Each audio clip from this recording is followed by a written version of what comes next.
Hello दोस्तों, मैं धनंजय गुप्ता आपका स्वागत करता हूं आज एक नई वीडियो में। आज की वीडियो में वैद्युत रसायन चैप्टर से हम एक नई टॉपिक पढ़ेंगे। आज की इस वीडियो की हमारी टॉपिक है वैद्युत रासायनिक सेल अभिक्रिया की गिब्स ऊर्जा, या इंग्लिश में हम लिखेंगे electrochemical cell and Gibbs energy of reaction. आज की वीडियो में सबसे पहले हम थोड़ा सा समझने का प्रयास करेंगे गिब्स ऊर्जा को। और गिब्स ऊर्जा को समझने के लिए हम यहाँ पर एक निकाय का उदाहरण ले रहे हैं। और देखिए, यहाँ पर निकाय के रूप में हमने एक सेल को लिया है। आप जानते हैं कि इस सेल में एक धन सिरा होगा और एक ऋण सिरा होगा। यदि इसके इन दोनों सिरों को हम एक धातु के तार से जोड़ दें और इस तार में हम एक बल्ब जोड़ दें तो सेल की ऊर्जा से ये बल्ब जलने लगेगा। यदि इस बल्ब को जलाकर हम छोड़ दें तो कुछ समय बाद एक ऐसी परिस्थिति आएगी कि इस बल्ब का जलना बंद हो जाएगा।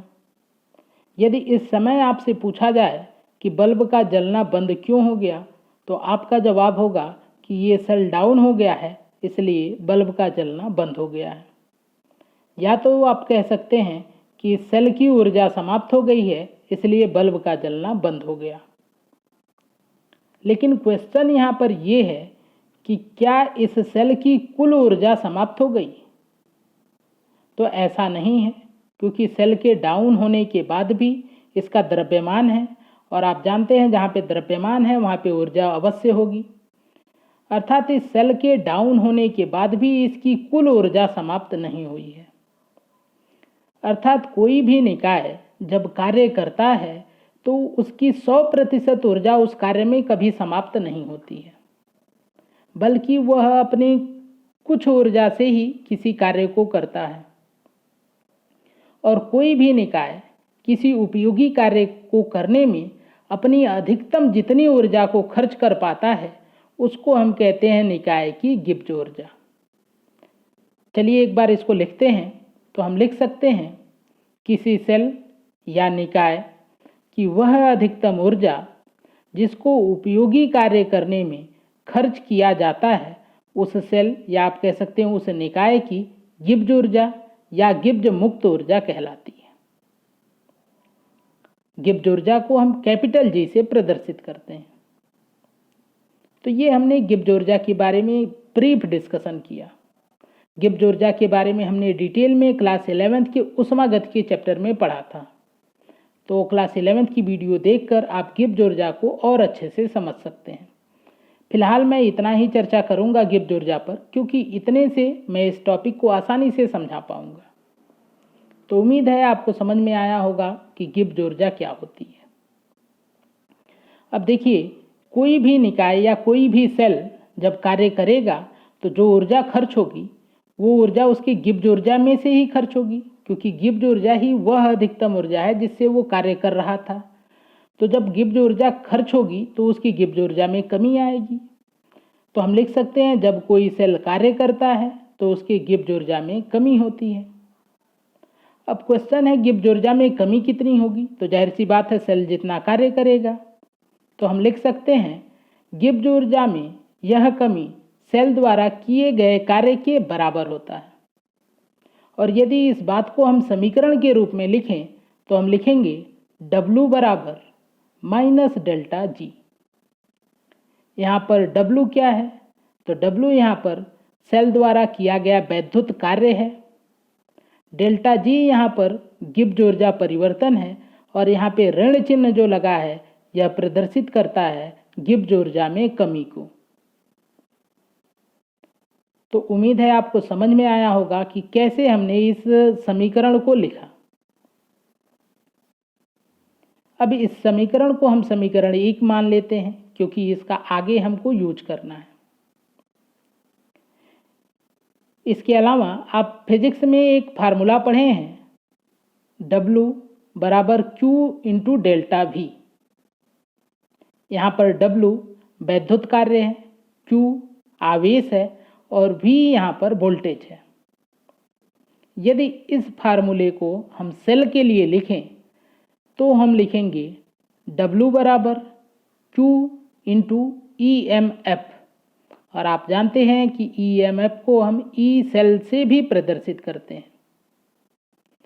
अब इस समीकरण को हमने कैसे लिखा, मैं यहाँ पे थोड़ा सा आपको समझाता हूँ। तो W क्या है, सेल द्वारा किया गया कार्य। Q क्या है, सेल में प्रवाहित आवेश, और सेल का जो वोल्टेज होता है उसी को आप सेल का EMF भी कहते हैं। तो उम्मीद है आपको ये समझ में आया होगा कि किस आधार पे हमने ये सूत्र लिखा है। अब यहाँ से W के मान को हम समीकरण 1 में रखेंगे। तो समीकरण 1 मैं आपको थोड़ा सा याद दिलाता हूँ। समीकरण 1 हमारा था W बराबर माइनस डेल्टा जी। अब यहाँ पे जब W के मान को रखेंगे तो ये समीकरण परिवर्तित हो जाएगा और हमको मिलेगा Q इंटू ई सेल बराबर माइनस डेल्टा जी।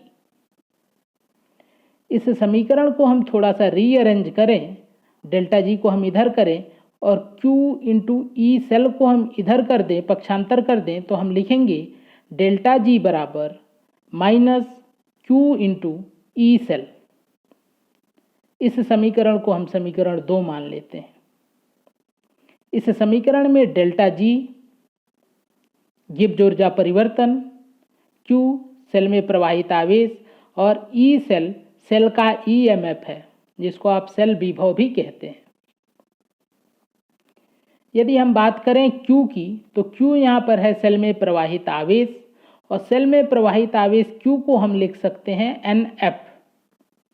अब क्वेश्चन ये है कि NF हम कैसे लिख सकते हैं, तो इसको मैं थोड़ा सा आपको समझा देता हूँ ताकि यहाँ पे आपको कोई दिक्कत ना हो। तो देखिए, एक सेल अभिक्रिया का उदाहरण मैं ले रहा हूँ आपको समझाने के लिए। इस सेल अभिक्रिया को आप पहले भी पढ़ चुके हैं, ये डेनियल सेल की अभिक्रिया है। यदि इस अभिक्रिया को आप ध्यान से देखें तो यहाँ पे 2 इलेक्ट्रॉन का स्थानांतरण हो रहा है। देखिए, यहाँ जिंक जो है वो 2 इलेक्ट्रॉन को दे रहा है कापर आयन को, जिसके बाद जिंक परिवर्तित हो जा रहा है जिंक आयन में और कापर आयन परिवर्तित हो जा रहा है कापर में। वास्तव में ये जो 2 इलेक्ट्रॉन का स्थानांतरण हो रहा है, यहाँ पर हम इसको कह सकते हैं 2 मोल इलेक्ट्रॉन का स्थानांतरण हो रहा है, क्योंकि मोल कॉन्सेप्ट में हमने पढ़ा था कि हम जनरली किसी रिएक्शन में एक अणु या एक परमाणु की बात नहीं करते हैं, बल्कि हम परमाणुओं की जो संख्या होती है वो मोल में लेते हैं। यदि यहाँ पर जिंक का गुणांक 1 है तो एक जिंक परमाणु की बात नहीं हो रही है, बल्कि 1 मोल जिंक परमाणु की बात हो रही है। वैसे ही यहाँ पर 2 इलेक्ट्रॉन की नहीं, बल्कि हम 2 मोल इलेक्ट्रॉन की बात कर रहे हैं। तो हम कह सकते हैं कि इस अभिक्रिया में जिंक से यहाँ कापर आयन तक 2 मोल इलेक्ट्रॉन का स्थानांतरण हो रहा है। अब यदि 2 मोल इलेक्ट्रॉन के आवेश को हम लिखें तो हम लिखेंगे 2 गुणे 1 मोल इलेक्ट्रॉन का आवेश, और 1 मोल इलेक्ट्रॉन पे जो आवेश होता है उसी को हम कहते हैं कैपिटल F, जिसका नाम होता है फैराडे नियतांक। तो यानी कि जब 2 मोल इलेक्ट्रॉन का स्थानांतरण होगा तो हम लिखेंगे 2 गुणे F। तो यदि मान लीजिए n मोल इलेक्ट्रॉन का स्थानांतरण हो तो हम लिखेंगे n इंटू F। तो यदि सेल में प्रवाहित आवेश की हम बात करें तो हो जाएगा कि सेल में प्रवाहित इलेक्ट्रॉनों की संख्या और गुणे F, यानी कि 1 मोल इलेक्ट्रॉन का आवेश।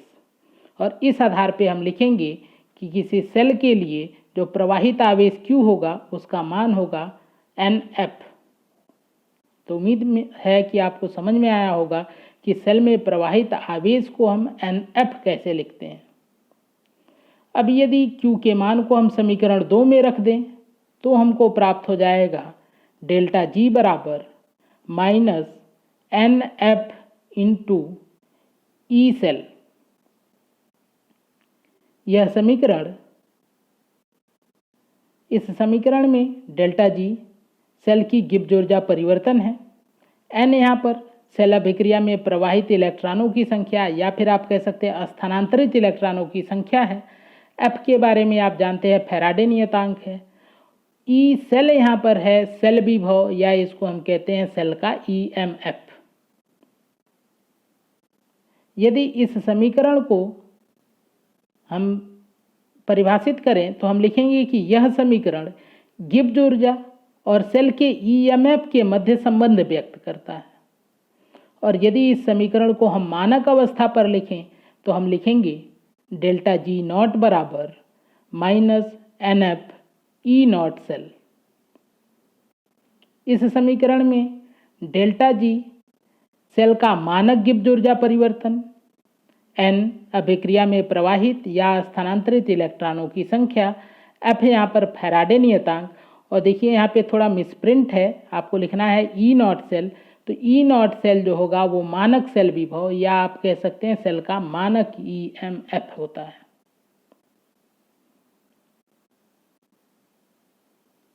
तो देखिए अभी हमने ये फार्मूला पढ़ा।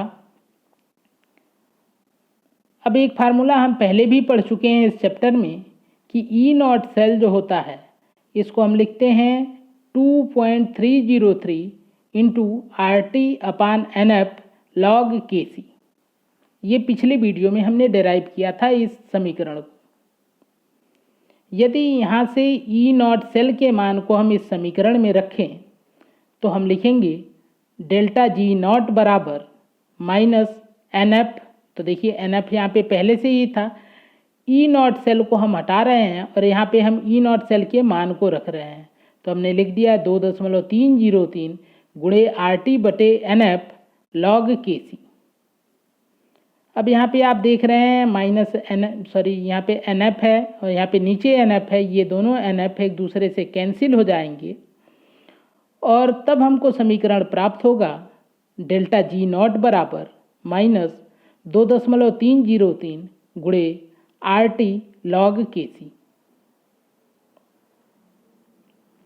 इस समीकरण को हम कह सकते हैं कि यह समीकरण मानक गिब्स ऊर्जा या मानक गिब्स ऊर्जा परिवर्तन और साम्य स्थिरांक, Kc को आप जानते हैं साम्य स्थिरांक कहते हैं, तो साम्य स्थिरांक में संबंध प्रदर्शित करता है।